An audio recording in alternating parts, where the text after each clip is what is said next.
welcome to St. Louis Classical Community, brought to you by St. Louis Strings. I'm your host, David Ackerman. And I'm Joe Behan. And we'd like to talk a little bit. We would like to introduce the many orchestras in this town to you. There are so many that it's hard to keep track of them all. And one of my hopes with this podcast is that we can be a clearinghouse of sorts, helping people to understand the many concerts that this rich classical community has to offer. The many places that people can play if you choose to, if you want to play. There's almost certainly an orchestra near you, and many of them are free. And all of these orchestras are doing such different things. There is a flavor for every palate. Yes. And to start things off, let's go through a little rundown of the calendar. Our first concert is going to be Thursday, January the 25th at 7 p.m. with an ensemble called Chamber Project St. Louis. It's a women-led ensemble, an ensemble with I have some friends involved in it. I'm not positive that it's truly women-led, but it's certainly focused on excluded communities, and there's an awful lot of women really running that thing, in that thing, involved in it. And being a voice for composers and musicians of diversity. Living composers, people from groups that have been ignored so often in the past. Which leads to some amazingly unique programming. Their first program is going to be Dwell, Dynamic Reflections. The idea is to explore a sense of place, space, and time with music for clarinet, strings, and piano. One of the program features Sibelius' Jesse Montgomery, piece for violin and piano, Paul Wienko, an American haiku for viola and cello, Paul Schoenfield, trio for violin, clarinet, and piano, and my apologies to anyone whose name I am mispronouncing. I'm sure that that's not all right. But Schoenfield fuses traditional klezmer folk and classical forms into a spirited work for trio. Sibelius connects to a beloved place. Montgomery reflects on solitude, and Wienko creates poetry for two. This is all basically taken from their website, with apologies. But the Chamber Project, stl.org. And that will be at the World Chess Hall of Fame, Thursday, January the 25th at 7 p.m. Sadly, this is not one of the free ones. Check their website to order tickets in advance. There will be food involved as a part of the ticket price. Yes, that's at chamberprojectstl.org. Correct. And being at the World Chess Hall of Fame, definitely different music with a little bit of a different venue. Definitely a different venue. Definitely some fresh take for those who want to get out of the same old, same old. Yes, that should be very interesting.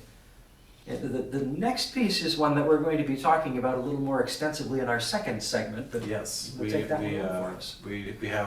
the luck to be able to interview the soloist that is being featured on this next program.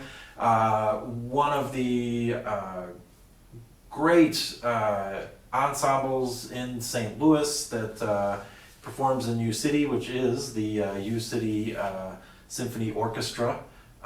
January 28th at 3 p.m. They are going to be playing the Tchaikovsky Violin Concerto. The soloist is going to be Matt Pickert.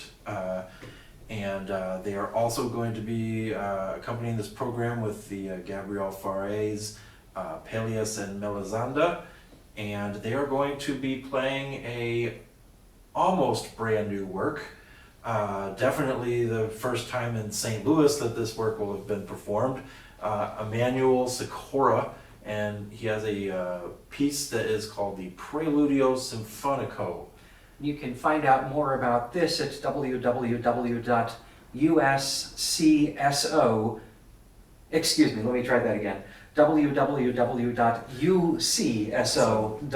Is that correct? University Symphony Orchestra. University City Symphony, UCSO.org. What a tongue twister. It really kind of is. So also with this, Maestro Leon Burke is going to be giving a pre-concert talk. He is an absolute font of knowledge when it comes to music, and I would imagine that any of his thoughts on any and all of these are going to be fantastic. So that would be definitely an interesting pre-concert talk to attend. So that'll start at 2:15. Now, a couple of weeks later, on Sunday the 18th of February at 3 p.m., the Alton Symphony will be performing an afternoon of musical pops at Hathaway Hall on the LCC campus. LCC, do you know what LCC is? I'm not actually, that's definitely one you're going to have to look up on the website. Which is altonsymphonieorchestra.org. So check them out. They're going to have music from Swan Lake, the Phantom of the Opera, West Side Story, with performances from the seniors of the Alton Youth Symphony and their Marie Stilwell Concerto Competition winner, Aidan Moon. Yes. Talented young man, Aidan Moon. Yes, we have heard him play. I have heard him play myself. Yes, that just shows you that this young generation of musicians is absolutely picking up the mantle, picking up the baton, and running with it.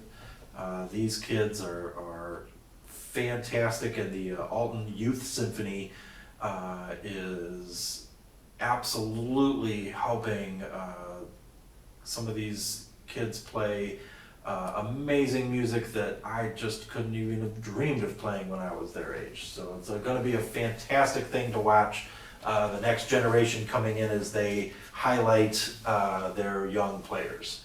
And again, that's www.altonsymphonyorchestra.org. Alton Symphony Orchestra, all one word, .org. All right, and the very next week, Saturday, February 24th at 7 p.m. So most of these have been Sunday concerts. This is a Saturday evening concert, so a night out on the town with the family. The St. Louis Civic Orchestra is putting on their third concert of the season. They're going to be playing music by Barber, Reed Thomas, Coleridge Taylor, and William Grant Still. This is going to be at Harris Stowe State University in the Henry Givens Administration Building Auditorium at the campus of Harris Stowe University there. So yeah, the Samuel Barber, they're going to play the first essay for orchestra, of Paradise and Light by Augusta Reed Thomas. It should be interesting. Yes. Samuel Coleridge Taylor, the Symphonic Variations on an African Air. And I thought that was interesting just because Yes. I've not heard of Coleridge Taylor before, but we've all heard of Samuel Taylor Coleridge. It turns out that Samuel Coleridge Taylor he's a mid-19th century African-British fellow. He's an English composer of African heritage, living in London and working in London at that time, about 1870, I believe it was. Well, you would think that it's statistically possible that those names are assigned in different ways to different people, but it is funny when it happens. It is. Yes. So not a poet, but a composer. And so again, a program where they are taking works that just aren't common and giving us an opportunity to hear some amazing works that haven't been there, and of course The William Grant Still is very much a piece that was, it was very much in the conversation when I was in college. His Afro-American Symphony, William Grant Still is a little bit more recent, but he's an African-American composer. He's one of the first really well-received African-American composers in the classical community. Yeah. So a chance to hear some Some really neat stuff. Yeah. All right. Then, Sunday, February the 25th at 4 p.m., Chamber Project St. Louis once again brings a program called Mystic Vital Visionaries. That's going to be an interesting program because this is another one that comes out of my music history textbooks. They've got a little bit of Hildegard of Bingen, who is a woman from medieval France.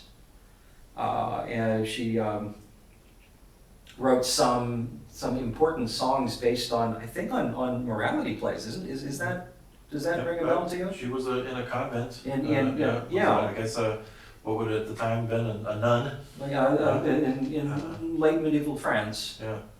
So that should be some. This is the kind of stuff that this is an early music kind of an experience, and you'll hear. Normally, I think everything she wrote for voice, but they're going to be playing some of it, so you'll hear kind of a different presentation of that.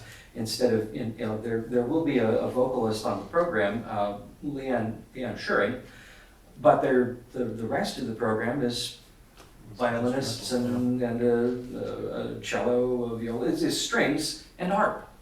So that should be quite interesting, actually, an interesting take on a quite old piece of music. Yeah, I mean, in school, Hildegard of Bingen, she was presented, chronologically not that far from playing chant and just very shortly after that, the High Middle Ages. And so her music is introspective and there's a kind of polyphony that the modern ear is less accustomed to. It will sound, medieval polyphony sounds kind of alien to my ear. It's really wonderful stuff. Yeah. Their treatment of consonance and dissonance is quite different than what we're accustomed to. Absolutely. And they'll also be playing the Debussy Sacred and Profane Dances for harp and string quartet, which is a lovely piece of music. And the Jean-Louis Perrault Zombie Origin and Evolution String Quartet No. 2, which that sounds new and interesting. You'll have to take a look that one up. That's definitely a piece worth catching, worth discovering. chamberprojectstl.org.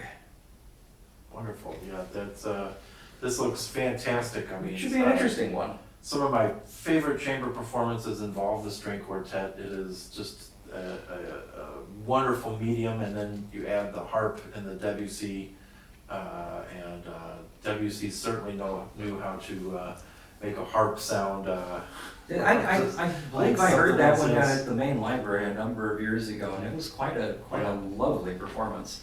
But when you have an intimate performance that's in a small room and you have string quartet, really, to my ears, is not much better. Oh yeah, and it's at the Schlafly Tap Room on 2100 Locust, so there will also be tasty beer, tasty beverages. Yes. And that'll wrap it up for this segment, and we'll see you in the second half. Absolutely. We're excited about our guests, so I know you will be too. Thank you.